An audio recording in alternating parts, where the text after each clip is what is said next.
Hello प्यारे बच्चों, स्वागत है आपका अपने प्यारे YouTube channel the rage institute में।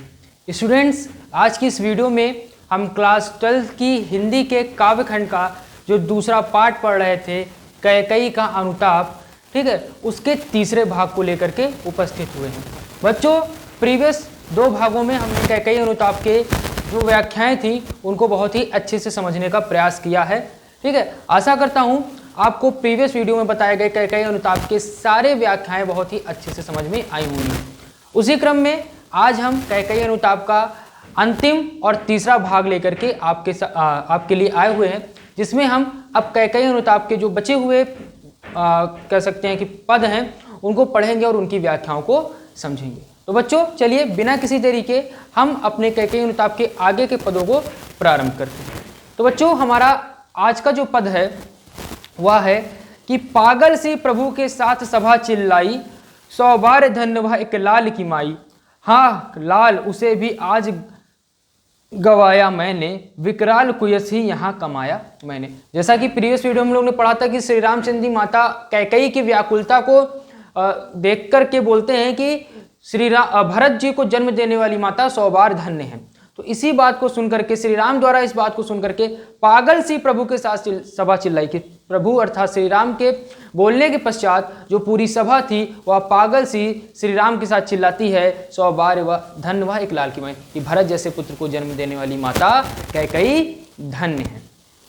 ठीक है, आगे, हाँ लाल उसे भी आज गवाया मैंने। अब माता कैकेयी व्याकुलता के साथ कहती है, हाँ लाल, हाँ भरत को उसे भी आज गवाया मैंने, उसे भी आज मैंने अपने इस घृणित कार्य के चलते गंवा दिया है। विकराल कुयस ही यहाँ कमाया मैंने, और अपने इस जीवन काल में मैंने आज केवल कुयस ही कमाया है, केवल अपना यश को मिट्टी में मिला करके मैंने आज यहाँ पे केवल कुयस ही कमाया है। ठीक है, अपयश को ही कमाया है। ठीक बच्चों, बहुत ही छोटा सा पद था, आशा करता हूँ समझ में आया होगा। पुनः एक बार देख लेते हैं। पागल सी प्रभु के साथ सभा चिल्लाई, 100 बार धन्य वह एक लाल की माई, कि श्री राम के साथ जो पूरी सभा थी वह पागलों की तरीके चिल्लाती है कि भरत जैसे पुत्र को जन्म देने वाली माता कैकेयी धन्य है। उसके पास इस प्रकार के उद्घोष को सुनने के बाद माता कैकेयी कहती है कि हाँ लाल, हाँ भरत को आज उसे भी गवाया मैंने, आज मैंने उसे भी गवा दिया है, और अपने इस जीवन में मैंने केवल और केवल कुयस और अपयश ही कमाया है। ठीक, आशा करता हूँ पद समझ में आया होगा।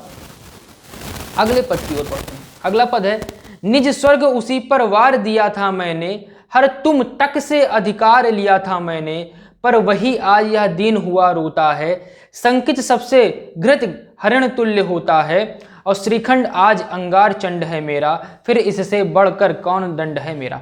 आगे माता कैकेयी कहती है कि निज स्वर्ग उसी पर वार दिया था मैंने, कि मैंने अपने पुत्र भरत पर अपना सर्वस्व, अपना सब कुछ वार दिया था, अपना स्वयं अपना स्वर्ग भी मैंने अपने पुत्र पर न्यौछावर कर दिया था। हर तुम तक से अधिकार लिया था मैंने, और मैंने हे राम तुम्हारे जो अधिकार थे अपने पुत्र भरत के लिए, मैंने तुम्हारे अधिकारों को भी हर लिया था, पर वही आज यह दीन हुआ रहता है। परंतु आज वही भरत आज दीन दुखियों की तरीके रो रहा है। संकित सबसे घृणित हरण तुल्य होता है, और वह एक किनारे संकित हरण तुल्य अर्थात हिरण, पकड़े गए हिरण के समान वह संकित होकर के एक किनारे खड़ा हुआ है। श्रीखंड आज अंगार चंड है मेरा, श्रीखंड अर्थात चंदन, ये मेरा चंदन जैसा पुत्र भरत आज अंगार चंड अर्थात अंगार की तरीके धधक रहा है, फिर इससे बढ़कर कौन दंड है मेरा। अब हे राम तुम ही बताओ, इससे बढ़कर मेरे लिए और क्या दंड हो सकता है। ठीक है, फिर से एक बार देख लेते हैं कि निज स्वर्ग उसी पर वार दिया था मैंने, कि हे पुत्र राम मैंने अपने पुत्र भरत पर अपना सर्व कुछ, अपना स्वर्ग तक न्यौछावर कर दिया था, हर तुम तक से अधिकार लिया था मैंने, और मैंने तुमसे भी तुम्हारे अधिकारों को अपने पुत्र भरत के लिए छीन लिया था, पर वही आज दीन हुआ रोता, परंतु वही भरत आज दीनों की तरीके खड़ा होकर के रो रहा है। संकित सबसे, वह सबसे संकित हो रहा है। ठीक है, घबराया हुआ है। घृत हरण तुल्य होता है, जैसे कि किसी हिरण को शिकारी पकड़ लेते हैं और वह संकित होकर के घबराता रहता है, ठीक उसी प्रकार से मेरा पुत्र भरत भी आज पकड़े गए हिरण के समान संकित होकर के भयभीत हो रहा है। श्रीखंड आज अंगार चंड है मेरा, और चंदन के समान शीतलता और शांत रहने वाला, शीतल और शांत रहने वाला मेरा पुत्र भरत आज धधकते हुए ज्वाला के समान प्रतीत हो रहा है। अब इससे बड़ा मेरे लिए और क्या दंड हो सकता है। ठीक बच्चों, आशा करता हूं समझ में आई होगी व्याख्या। अगले व्याख्या की ओर बढ़ते हैं। पटके मैंने पद पाड़ी मोह के नद में, नद अर्थात नदी, ठीक है। पटके मैंने पद पाड़ी मोह के नद में, जन क्या क्या करते नहीं स्वप्न में मद में, हाँ दंड कौन क्या उससे डरूंगी अब भी, मेरा विचार कुछ दया पूर्ण हो तब भी। आगे माता कैकेयी कहती है कि पटके मैंने पद पाड़ी, कि मैंने अपने पद अर्थात हाथ, पाड़ी अर्थात पैर, कि मैंने अपने हाथों और पैरों को मोह के नद में, मोह रूपी नदियों में पटक रखे थे, कि मैंने अपने हाथ और पैर दोनों को मोह रूपी नदी में पटके हुए थे।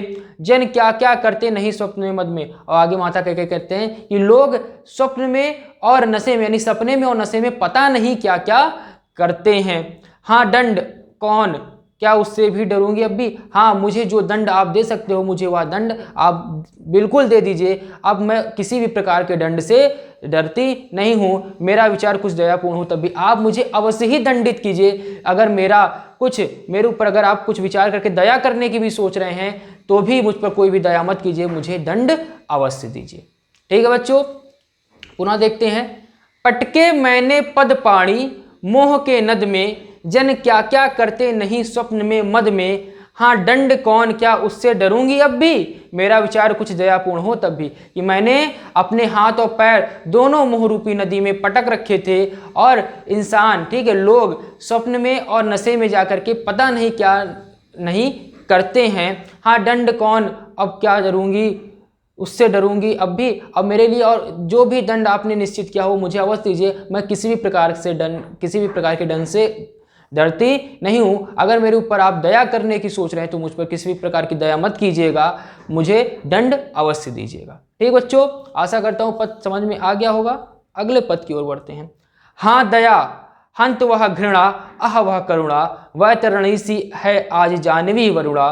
ठीक है, सह सकती हूँ चीर नरक सुने सुविचारी, पर मुझे स्वर्ग की दया दंड से भारी। ठीक है, आगे कहती है कि ये जो दया है और ये जो घृणा है और यह जो करुणा है, यह सब मुझे आज नरक में बहने वाली वैतरणी सी प्रतीत हो रही है आज जानवी वरुणा। ठीक है, कह रही हैं कैकेयी जी कि जो ये दया है, घृणा है और जो करुणा है आपके मन में मेरे प्रति, वह मुझे, ठीक है, जो ये करुणा है वह गंगा और जमुना की जो नदियां बह रही हैं वह भी आज मेरे लिए वैतरणी की समान है। ठीक है, कि आपके हृदय में जो दया और करुणा रूपी गंगा और जमुना आपके हृदय में बह रही है मेरे लिए, वह मेरे लिए नरक में बहने वाली वैतरणी नदी के समान है। ठीक है, सह सकती हूँ चीर नरक सुने सुविचारी, कि आगे कहती सभा में बैठे हुए जितने भी बुद्धिजीवी हैं वह सभी सुन ले कि मैं चीर नरक को भी सह सकती हूँ, पर मुझे स्वर्ग की दया दंड से भारी। लेकिन मुझ पर दया करके अगर कोई मुझे स्वर्ग दे देता है तो वह मुझे दंड से भी ज्यादा भारी है। ठीक है बच्चों, क्या था पुनः देखते हैं। हाँ दया हंत वह घृणा अह वह करुणा, कि जो आपके मन में दया और करुणा की गंगा यमुना बह रही है, या जो ये गंगा यमुना है वह मेरे लिए नरक में बहने वाली वैतरणी के समान है। हे इस सभा में बैठे हुए बुद्धिजीवी लोग, वह सुन ले कि मुझे चीर नरक स्वीकार है, परंतु अगर मुझ पर दया करके किसी ने मुझे अगर स्वर्ग देने की सोच रहे हैं तो वह मुझे दंड से भी भारी प्रतीत होगा। ठीक है बच्चों, आशा करता हूं यह पद भी अच्छे से समझ में आपको आ गया होगा। अगले पद की ओर बढ़ते हैं। ठीक है, लेकर अपना यह कुलिस कठोर कलेजा, मैंने इसके लिए तुम्हें वन भेजा, घर चलो इसी के लिए न रूठो अब यो, कुछ और कहूँ तो उसे सुनोगे सब क्यों। आगे कहती है माता कैकेयी राम जी से कि लेकर अपना यह कुलिस कठोर कलेजा, कि मैंने इसी कुलिस और वज्र के समान कठोर कलेजे को लेकर के मैंने इसके लिए ही तुम्हें भेजा, मैंने इसी भरत के लिए ए राम तुम्हें वन भेजा था, कि मैंने अपना कलुषित और वज्र के समान कठोर कलेजे को लेकर के ही मैंने इस भरत के लिए तुम्हें वन भेजा था। घर चलो इसी के लिए न रूठो अब यूं, हे राम तुमने माना है कि मैं भरत की माता होते हुए भी भरत को नहीं पाई, तो तुम इसी भरत के लिए अब रूठो नहीं, घर को वापस चलो। कुछ और कहूँ तो उसे सुनेंगे सब क्यों। अब मैं इसके अलावा और क्या कहूँ, और मेरे द्वारा कही जाने वाली बातें अब इस सभा में बैठे हुए और लोग क्यों सुनेंगे। ठीक है, ऐसा वह प्रश्न करती है। ठीक है, फिर से देख लेते हैं। लेकर अपना यह कुलिस कठोर कलेजा, मैंने इसके लिए ही तुम्हें वन भेजा। घर चलो इसी के लिए न रूठो अब यो, कुछ और कहूँ तो सुनेंगे सब क्यों। कि मैंने अपना कलुषित और वज्र के समान इसी कठोर कलेजे को लेकर के मैंने इसी भरत के लिए हे राम तुम्हें वन को भेजा था, अर्थात तुम्हें वनवास दिया था। अब इसी भरत के लिए तुम अब घर को लौट चलो, अब और मत रूठो। ठीक है, अब इसके अलावा मैं तुमसे और क्या निवेदन करूं पुत्र, क्योंकि अब मैं और कुछ कह नहीं सकती हूं, और इस सभा में बैठे हुए और जो भी लोग हैं वह मेरी और भी बातों को अब क्यों सुनेंगे। ठीक है, आई बात समझ बच्चों। आगे बढ़ते हैं। आगे है हमारा अगला पद। अगला पद है कि मुझको यह प्यारा और इसे तुम प्यारे, मेरे दुगने प्रिय रहो ना मुझसे न्यारे। मैं इसे ना जानूं किंतु जानते हो तुम, अपने से पहले इसे मानते हो तुम। माता कैकेयी कहती हैं कि हे राम मुझको यह प्यारा, कि मुझे मेरा भरत प्यारा है और मेरे भरत को तुम प्यारे हो, इसीलिए हे राम तुम मेरे दुगने प्यारे हो, इसलिए अब तुम मुझसे अलग मत रहो। न्यारे का अलग है, अलग रहना। ठीक है, कि मुझे यह मेरा पुत्र भरत अत्यंत प्यारा है और मेरे भरत को हे राम तुम बहुत ही प्रिय हो, इसलिए हे राम तुम मेरे दुगने प्रिय हुए, इसलिए अब तुम मुझसे अलग मत रहो। मैं इसे ना जानूं किंतु जानते हो तुम, मैं भरत को नहीं जान पाई हूं उसकी माता होते हुए भी, परंतु हे राम तुम इसे भली भांति जानते हो, अपने से पहले इसे मानते हो तुम, और स्वयं से पहले तुम भरत को मानते हो। ठीक है, फिर देख लेते हैं कि मुझको यह प्यारा और इसे तुम प्यारे, कि हे पुत्र राम मुझे मेरा भरत अत्यंत प्रिय है और भरत को तुम अत्यंत प्रिय हो, इसलिए तुम हे राम मेरे दोगुने प्रिय हो जाते हो, इसलिए तुम अब मुझसे अलग मत रहो। और अभी तुमने ही माना था कि मैं भरत की माता होती हुई भी भरत को नहीं जान पाई, इसलिए तो और तुम इसे अच्छे से जानते हो। ठीक है, और इसे अपने से पहले स्वयं से पहले मानते हो। ठीक है, आई बात समझ में बच्चों। चलिए अगले पद की ओर बढ़ते हैं। तुम भ्राताओं का प्रेम परस्पर जैसा, यदि वह सब पर यूं प्रकट हुआ है वैसा, तो पाप दोष भी पुण्य दोष है मेरा, मैं रहूं पंकिला पद कोश है मेरा। आगे कहती तुम भ्राताओं का प्रेम परस्पर जैसा, कि जैसा तुम भ्राताओं के बीच में प्रेम है, यदि वह सब पर यूं प्रकट हुआ वैसा, और सभी ने उस प्रेम को वैसा ही समझा है जैसा तुम लोगों के बीच में परस्पर प्रेम है, तो पाप दोष भी पुण्य दोष है मेरा। तो मैंने जो भी पाप किया है वह पाप मेरा पुण्य के समान है। मैं रहूं पंकिला पद्म कोश है मेरा, और मैं कि भले ही कीचड़ रहूं परंतु मेरे कोश में भरत रूपी कमल हमेशा खिला रहेगा। ठीक है बच्चों, पुनः एक बार देखते हैं क्या है।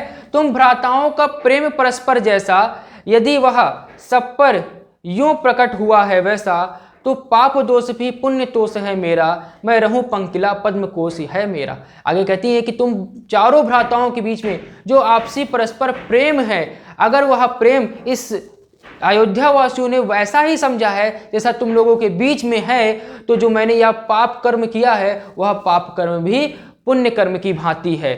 ठीक है, और मैं रहूं पंकिला। ठीक है, पंकिला का अर्थ होता है कीचड़, और मैं कीचड़ भले ही कीचड़ में सनी हुई रहूं परंतु मेरे पद्म कोश में, ठीक है, मेरे कोश में भरत रूपी कमल हमेशा खिला रहेगा। ठीक है बच्चों, आई बात समझ में, आशा करता हूं आ गई होगी। अब इसके बाद हम अपने कैकेयी का अनुताप का अंतिम पद की व्याख्या देखने जा रहे हैं। हमारा अंतिम पद की व्याख्या क्या है। आगत ज्ञानी जन उच्च भाल ले लेकर, समझावे तुम्हें अतुल युक्तियां देकर, मेरे तो एक अधीर हृदय है बेटा, उसने भी तुमको आज भुजा भर भेटा। आगे कहते आगत ज्ञानी जन उच्च भाल ले लेकर, कि कहते कि सभा में ऊंचे भाल वाले, ठीक, ऊंचे मस्तक वाले जो ज्ञानी जन विद्यमान हैं, हे राम वह तुमको अनेक प्रकार की युक्तियां दे करके समझा रहे हैं, परंतु मेरा तो एक ही अधीर मन है बेटा। ठीक है, हे पुत्र राम मेरा तो मात्र एक ही अधीर और व्याकुल मन है। ठीक है, और ठीक है क्या कहती है, फिर पुनः देखते हैं क्या है। आगत ज्ञानी जन उच्च भाल ले लेकर, समझावे तुमको युक्तियां देकर। आगे कहती हैं माता कह कि सभा में बैठे हुए ऊंचे मस्तक वाले जो ज्ञानी जन हैं वह तुम्हें अनेक प्रकार की युक्तियां दे करके हे राम समझा रहे हैं कि तुम अयोध्या लौट चलो। मेरे तो एक अधीर हृदय है बेटा, परंतु मेरा तो एक भरत ही है, वह भी अधीर होकर के व्याकुल होकर के आज यहाँ खड़ा है, उसने भी तुमको आज भुजा भर बेटा, और उसी भरत ने अधीर और व्याकुल होकर के आज तुम्हें भुजा भर, ठीक है, भेटा हुआ है अर्थात गले लगाया है। ठीक बच्चों, पुनः देखते हैं। आगत ज्ञानी जन उच्च भाल ले लेकर समझावे तुमको अतुल युक्तियां देकर, मेरे तो एक अधीर हृदय है बेटा, उसने भी तुमको आज भुजा भर बेटा। ये इस सभा में बैठे हुए ऊंचे मस्तक वाले जो ज्ञानी जन हैं, ठीक है, वह भी तुम्हें अनेक प्रकार की युक्तियां देकर के अयोध्या लौट चलने की बातें समझा रहे हैं, परंतु हे भरत जो मेरा हे राम जो मेरा पुत्र भरत है वह अत्यंत अधीर है, और उसी अधीर पुत्र ने आज तुम्हें, मेरे अधीर पुत्र वह तुमको अयोध्या ले जाने आया है, और वह मेरा अधीर पुत्र ने तुमको आज भुजा भर के यानी कि अत्यंत प्रेम के साथ, अत्यंत अनुराग के साथ आज तुम्हें गले लगाया है। ठीक है बच्चों, आशा करता हूं यह अंतिम पद की व्याख्या जो थी वो आपको अच्छे समझ में आ गई होगी। तो इसी के साथ बच्चों आपका जो दूसरा पार्ट था वह भी समाप्त होता है। कैकेयी का अनुताप जो था उसे हमने पूरी तरीके से, उसकी जो व्याख्याएं थी उसे अच्छे से समझ लिया। आशा करता हूं आज पढ़ाई गई आपको व्याख्या समझ में आई होगी। ठीक है, तो अगर व्याख्या समझ में आई हो तो वीडियो को लाइक करें, वीडियो को शेयर करें, इसी तरीके से जुड़े रहें, पढ़ते रहें। धन्यवाद।